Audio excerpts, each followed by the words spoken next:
So usually on Sunday morning we call this the Dharma discussion and practice period. So we like to share a little bit about the Buddhist teachings and do some meditation together on Sunday mornings. And today, instead of doing the meditation up front, we're going to do it after the talk because we're going to be talking about one of the practices that we do here.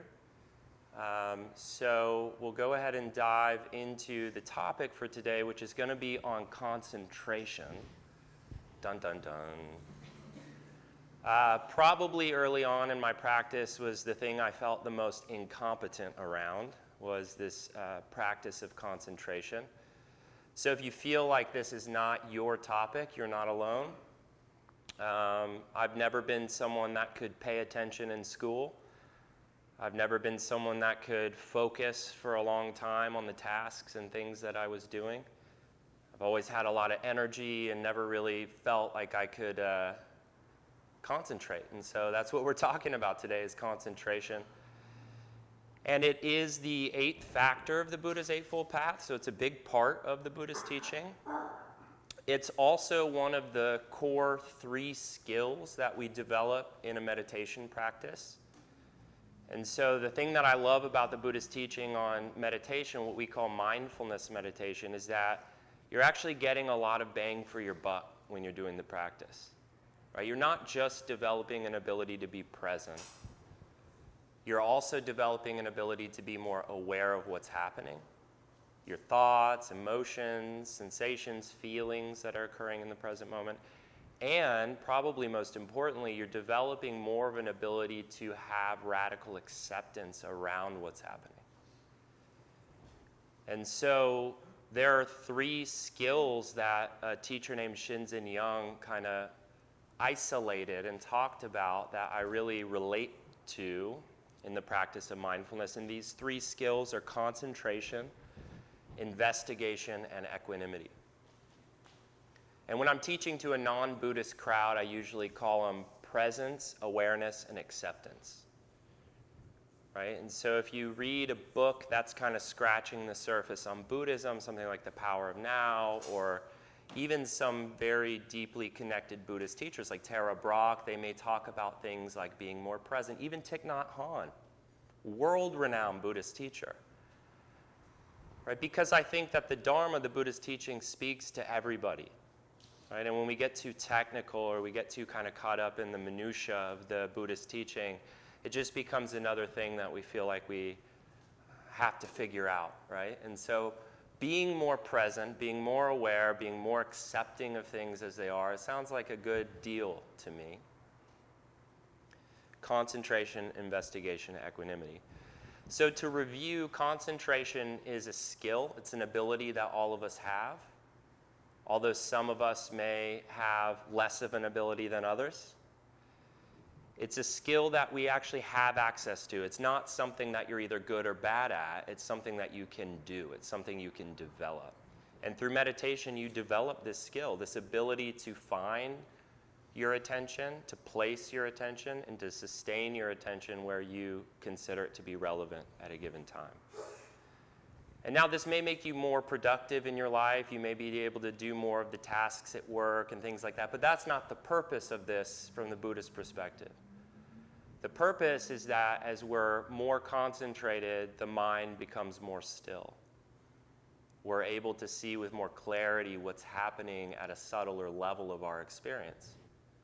And so concentration supports insight and wisdom in the Buddhist teaching. So the second skill is investigation, which kind of goes hand in hand with insight or wisdom. As we focus on being present and we focus on a simple object like the breath during meditation, you start to notice all the moments where the mind moves in other directions. And in mindfulness practice, we don't view this as a problem. The mind has a tendency to wander. That's its job. Just like your lungs breathe, your mind thinks. That's it. So we're not trying to stop thinking. We're trying to observe it. We're trying to examine it. We're trying to investigate it. But it's hard because when you start to do that, it's easy to get wrapped up in the thought, isn't it? Thoughts are very powerful, so I'm going to talk a little bit about that today. But practicing mindfulness will help us to investigate what is the mind up to, and even deeper levels of how feelings condition thoughts, and how feelings and thoughts create impulses to act, and how a lot of the stuff that's coming out of my mouth and the things that I'm doing or behaving in my life actually start inside. They start internally. So we can start to investigate and see this kind of cause and effect between our feelings and our thoughts and our behaviors. The third skill, and I always say it's the most important, is equanimity. And equanimity is not a word, if you're new to Buddhism, that you probably use a lot. I think it's a beautiful word. It comes from this Pali Sanskrit term upekkha, which means there in the middleness. There in the middleness. And equanimity means the ability to be with whatever experience you find yourself in without needing to suppress it, and also without getting wrapped up in it. And so we all know, if you've learned a little bit about mindfulness, it's this practice of stepping back and observing what's happening without interfering, without having a judgment or without trying to fix it or change it. If the mind's thinking, the mind's thinking. It's cool. If there's unpleasantness in the body, we try to relax and let the unpleasantness be there. Because one of the insights we gain through the Buddhist practice, through this practice, I should say, is that all feelings and thoughts change. They self-liberate. We actually don't have to do, in meditation, not in the real world, in meditation, you don't really have to do much about what's happening. And what a relief. It's like in all other areas of my life, I have so many responsibilities, and it feels like it's all up to me to make it happen. But in meditation, I don't have to change, fix, or control anything that's occurring. And so those are the three skills. And today we're going to dive into the skill of concentration. There's a famous mid-20th century Buddhist scholar named Buddhist. And he is also a reformer of Buddhism in Thailand. And he says, there's a quote where he says, "How does the modern world appear to the meditation master?" And he said, "Lost in thought." Lost in thought. I think most of us are interested in meditation, or I should say many of us, because we want to be less in our heads and more in the moment. Right? And I found that we have to be realistic about the power of our thoughts. Right? Your thoughts structure your reality. I mean, how you perceive things, how you think about situations, how you think about yourself are incredibly powerful thoughts. And it's really easy to get wrapped up and lost in thought, as Buddhist says. And the Buddha goes a step further, and he actually says all of the suffering you experience in life, not pain, but all of the suffering you experience in life is made in your mind. It's the first stanza of the Dhammapada. All phenomena, all experience is made in the mind and created in the mind. And so I think one of the things that I started to develop as I began practicing meditation is a healthy respect for my mind, and also over time develop taking it less personally. Right? No one would sign up for the experiment to project every thought you had to the world for a day. You know, what we think about, we experience shame around, or we experience anger around, or we experience so many feelings, so many moments of reactivity come from our thoughts. And it's not our fault. It's just what the mind does. It's how it's conditioned. In Buddhism, we call this the monkey mind, which is a popular Zen Buddhist saying. The mind is like a monkey swinging from one branch to another, one thought to another. And I looked at even the early Buddhist discourses and found a sutta, a discourse where the Buddha talked about the monkey mind. It's called the Makata Sutta. And I wanted to read it to you all. Because the thing I like about the Buddhist suttas is that he's very simple and very descriptive of these things. He says, "There are in the Himalayas, the king of mountains, level stretches of land that are delightful, where both monkeys and human beings wander. In such spots, hunters will set a tar trap in the monkey's tracks in order to catch some of the monkeys. Those monkeys who are not foolish or careless by nature, when they see the tar trap, will avoid it from afar. But any monkey who is foolish and careless by nature comes up to the tar trap and grabs it with its paw. They get stuck there thinking, I'll free my paw, so they grab it with their other paw. And they get stuck there thinking, I'll free both my paws, so they grab it with their foot. And they get stuck there thinking, I'll free both my paws and my foot, so they grab it with their other foot. And they get stuck there thinking, I'll free both my paws and my feet as well, so they grab it with their mouth. They get stuck there. So here's the monkey, snared in 5 ways, whimpering and fallen on misfortune, and is now a prey to whatever the hunter wants to do with them. In this metaphor, I like to think that the hunter is suffering. And we think that we'll free ourselves from this thought with the next thought. I'll free myself from the loneliness I feel with the plan of my future. I'll free myself from the restlessness of the moment with the thought of a future moment or a past moment. And we follow our thoughts endlessly, creating all of this emotion, all of this reactivity, all of this restlessness. And it's not our fault. It's just what the mind does, the monkey mind. And so one of our jobs in meditation is to train the monkey mind and to know that we're dealing with a monkey, right? It's like if you expect to have some sort of experience where you're calm and your mind's quiet and everything's clear in meditation, you're going to be sadly disappointed. Sometimes it may happen, and then oftentimes it won't. So it's the long game, right? We've got to practice, we've got to cultivate, and we've got to train the monkey mind. There are 2 psychologists named Gilbert and Killingsworth, really cool name.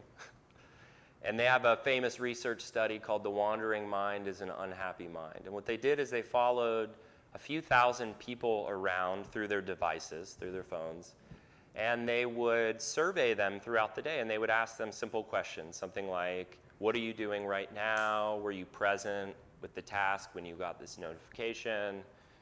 And they had them kind of rate their emotional state.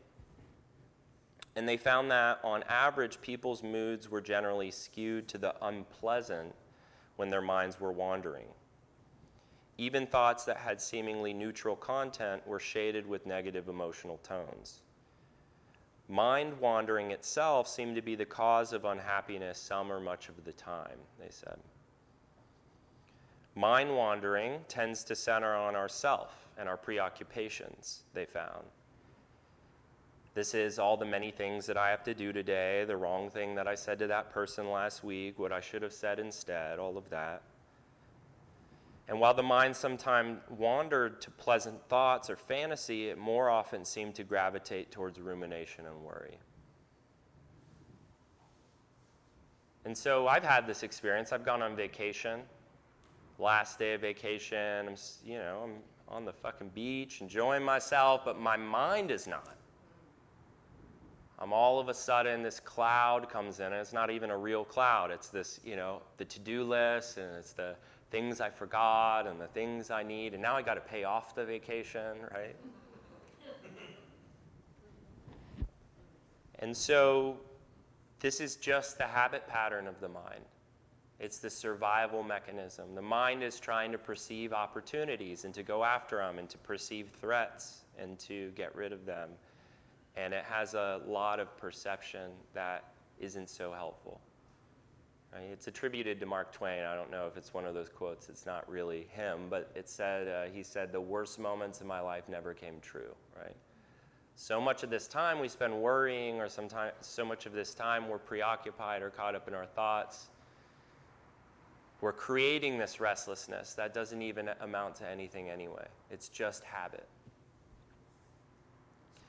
So on one retreat, I was sitting a month retreat in New Mexico, and as I've said in here before, you would think that your mind would stop thinking after a couple weeks of not talking to anyone and meditating every day.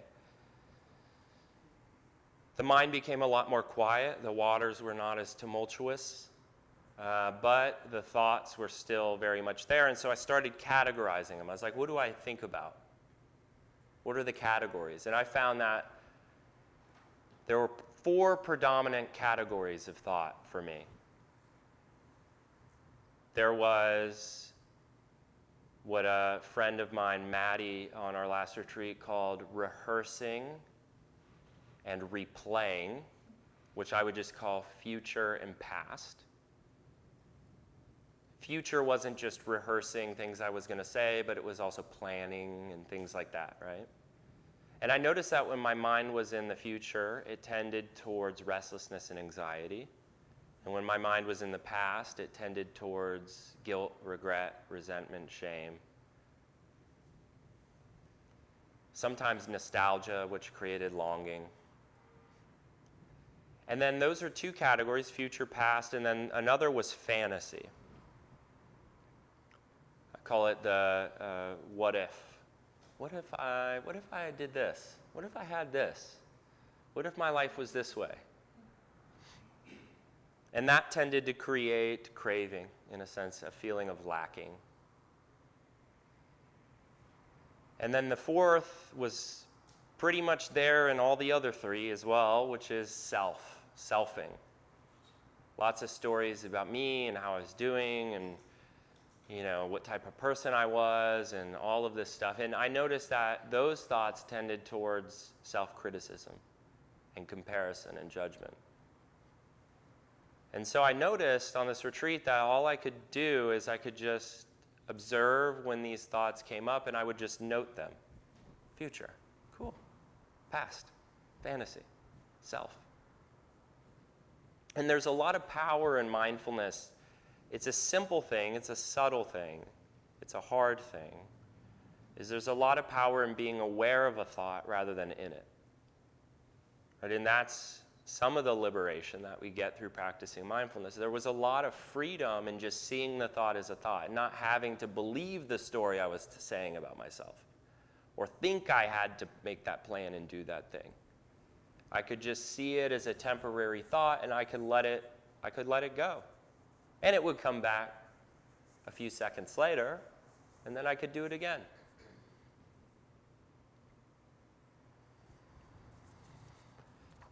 So the problem for me is when I'm not on retreat, even on retreat, but I think a little bit less so, when I'm not on retreat, I get lost in what I would call the emotionality of the thought.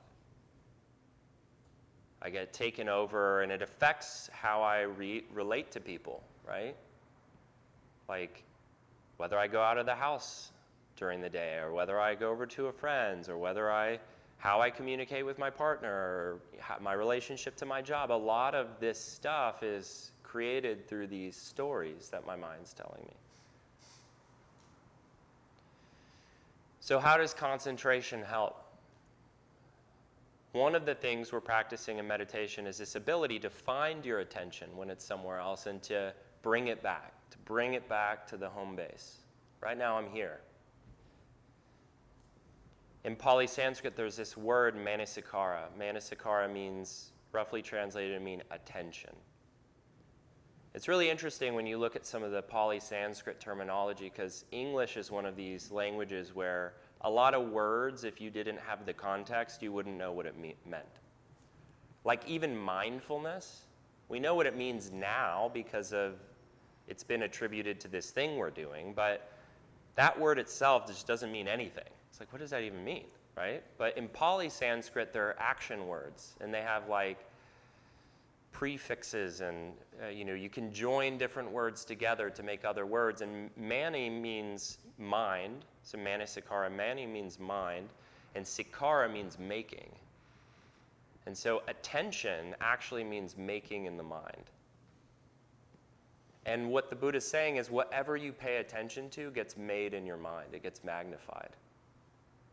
So each moment throughout the day, the Buddha said that attention is a universal mental factor, which has been verified through neuroscience, is that your attention is present every moment that you're conscious. Your attention is always somewhere. The problem is you're not always aware where your attention is. These precious moments where you lose touch with where your attention is are these moments where things get made in your mind. And mindfulness helps us to monitor the attention. And concentration helps us to train the attention, to be more present, less caught up. So one of the things we're doing in practicing meditation is training our attention. And concentration is this ability to find your attention when it wanders, to place it with an object like the breath, and to sustain it. The basic instruction, we'll get to it in a moment and then we'll do some together, but the basic instruction is, let's use the object of breathing. Why do we use the breath in meditation? I think there's nothing really super special about it, just it happens to be a perfect meditation object because you're going to have it as long as you're alive. That's pretty much guaranteed. So it's not as reliable as using a particular sound, like from a, app or something like that that's playing music, because you're not always going to have that music when you're at your family Thanksgiving and you need to practice mindfulness, right? But you will always have your breath, so it's always there. It tends to be relatively neutral. Now, sure, if you have an illness or it's uncomfortable to focus on your breath, like up here in your throat or your nose, the cool thing about the breath is you can also feel it in many places. You can feel it in your abdomen. You can feel the rocking of your shoulders as you breathe in and out. So it's also dynamic. There's an inhalation and there's an exhalation. It's relatively boring, but at least it's moving, and at least it moves kind of predictably, right? And so I think the breath is a really great meditation object. And if we take that as an object, generally when you're practicing meditation, the first thing you want to do is to notice where you feel it most predominantly. Do you notice it at your nostrils or the air at the back of your throat? Or do you notice it in the rise and fall of your chest or your stomach? Or maybe some combination. You just feel this kind of life force of breath rocking the rhythm of your breath. It doesn't so much matter where, but you want to first notice where you feel it most predominantly. And then very simply, you focus on it. You feel it. And when your mind wanders, you notice, and you come back. Now, how can that help me? Why is that important? The first thing that concentration helps us to do, not first in order, but just one of the things that helps us to do, is to break the addiction to the thinking mind. Your attention is conditioned to be attached to your thought stream. So I like to imagine, if you would imagine with me, that you're standing in a stream, a river that is kind of tumultuous. It's a roaring river, your mind stream. And what ordinarily happens is without active awareness, your attention gets caught in it, gets caught up in that stream and gets pulled downstream. 4 minutes go by thinking about the ex, right? 3 minutes go by thinking about the job interview. A whole day goes by thinking about this existential crisis, right? Whatever it may be. That's my experience, at least. And so concentration helps us to find your attention in that thought stream wherever you find it, and to pick it up, and to take it out, and to walk it back upstream, and then to place it back in there and try to just keep it there.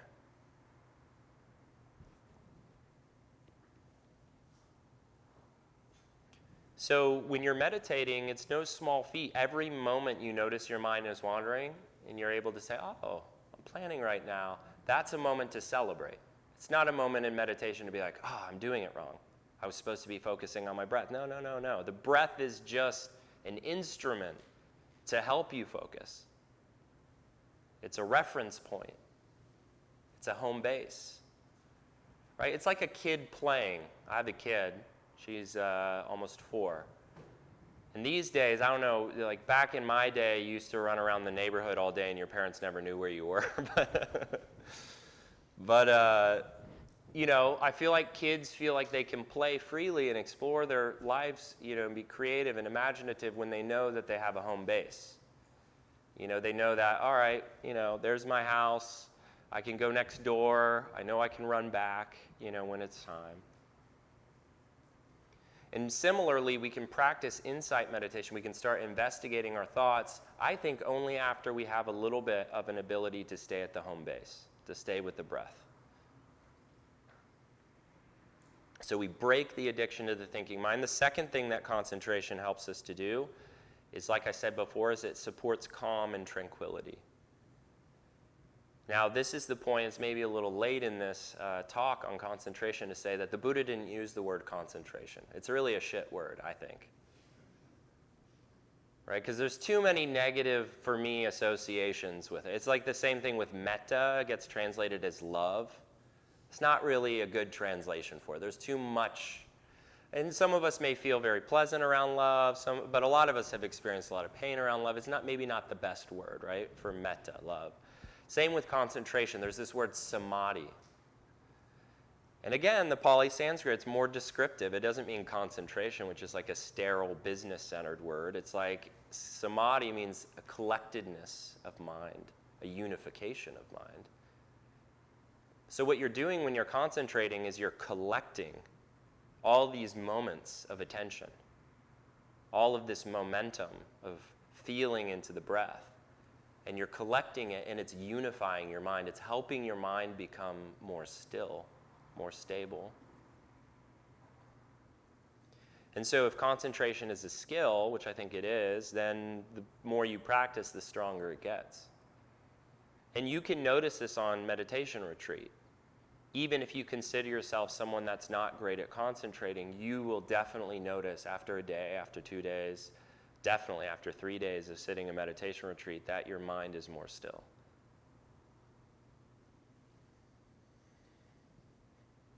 And then it supports insight. So this is actually probably one of the most powerful reasons to practice concentration. I can't go into depth about what insight is and what we're developing, all this stuff, but all I can say is that the more moments you have of attending to the present experience, the more you're here. Joseph Goldstein says you're noticing